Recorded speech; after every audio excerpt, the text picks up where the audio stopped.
Efésios capítulo 4, queridos, observem.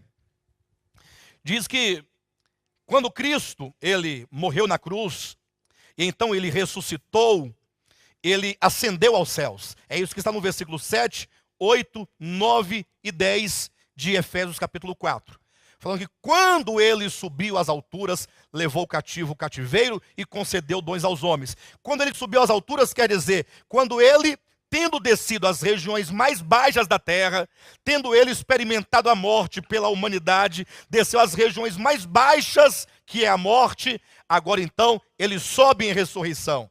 E quando então ele sobe em ressurreição, é porque ele completou a obra que ele tinha de realizar aqui na terra, em si mesmo.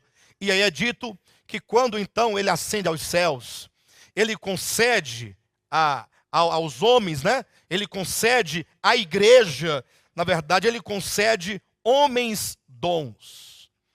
Ele concede, quando eu digo homens dons, não significa homem do sexo masculino, tá? Falamos que concede pessoas. Deus concede pessoas dons.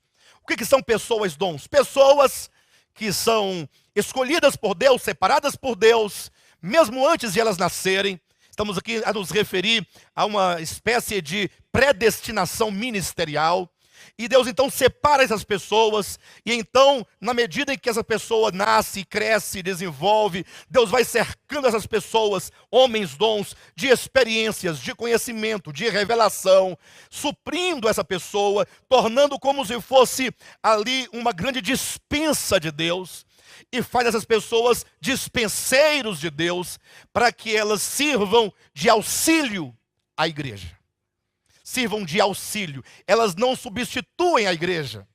Essa ideia de que as pessoas vão a um culto, ou vão a uma missa, uma reunião, chame você do que quiser, e ali elas se reúnem, sentam para ouvir o pregador, e ela cumpre com sua parte e vai embora. Não, hoje já fiz minha parte, agora... Isso é falso, isso é mentiroso. Isso vem lá dos nicolaítas, lá, ainda no primeiro século já havia essa ideia, de um grupo de leigos que cumprem o seu papel financeiro para manter instituições, e o padre, ou pastor, ou bispo, ou quem quer que seja, vai lá e cumpre seu papel de abençoar as pessoas e despedi-las em paz para que tenham uma boa semana. Então, esses homens dons, eles são dados para servir de auxílio à igreja, ou aos homens de uma maneira geral, para que as pessoas, a igreja, ela seja aperfeiçoada com respeito à compreensão da verdade. Não é o que diz o versículo 11? E ele mesmo concedeu uns para apóstolos, outros para profetas, outros para evangelistas e outros para pastores e mestres, com vistas ao aperfeiçoamento dos santos? Não é isso que está na sua Bíblia? Com vistas, ele concede visando ao quê? Visando o aperfeiçoamento dos santos. Vocês têm sido aperfeiçoados? Não responda. Vai ouvindo. Vai ouvindo. Você tem sido aperfeiçoado? Ou vamos dizer de maneira diferente, que talvez você diga sim que está sendo aperfeiçoado no sentido de cooperar para os pastores daqui não ficarem tristes, né? Tal. Mas eu pergunto, o auxílio que vocês têm recebido tem sido um auxílio efetivo na experiência pessoal e individual de cada um? E alguém pergunta, pastor, mas para que nós devemos ser aperfeiçoados? Aí diz, ora, para o desempenho do serviço. Existe um serviço a ser feito. E esse serviço é exatamente o serviço de Deus. É o serviço de Deus. Pastor, mas o serviço de Deus, o que é?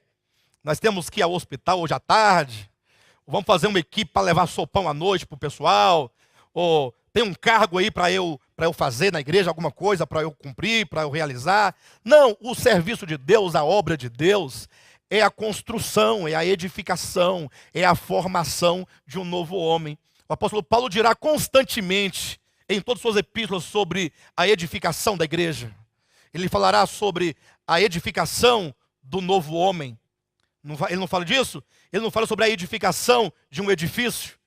Ele não fala sobre a edificação da noiva de Cristo, que a noiva de Cristo está sendo formada. Então seja noiva, seja santuário de Deus, seja qual a figura que ele utilizar, está falando desse agir de Deus. Então nós somos ajudados pelos homens dons, na medida em que nós somos orientados na compreensão da verdade.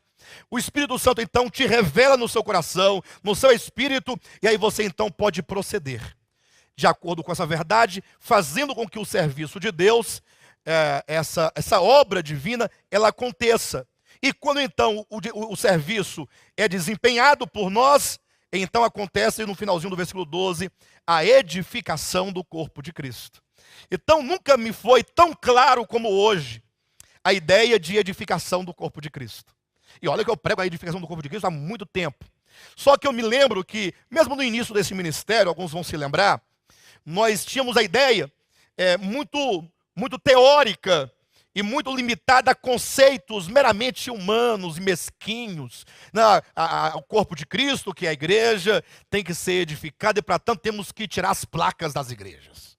A ideia, tirar as placas, como se a placa de zinco, né? O indivíduo foi lá na Lojas Gravia, comprou um zinco, né? E pintou lá uma placa e colocou lá em cima, ou então foi lá, cortou as letras de vinil, ou as letras, né? E colocou lá de neon, e esse seria o problema. Olha que coisa mais... E há pessoas que estão lutando hoje, em nome dessa edificação da igreja, pensando nessas coisas, placa, nome e tal, enquanto que o novo homem é uma nova criatura.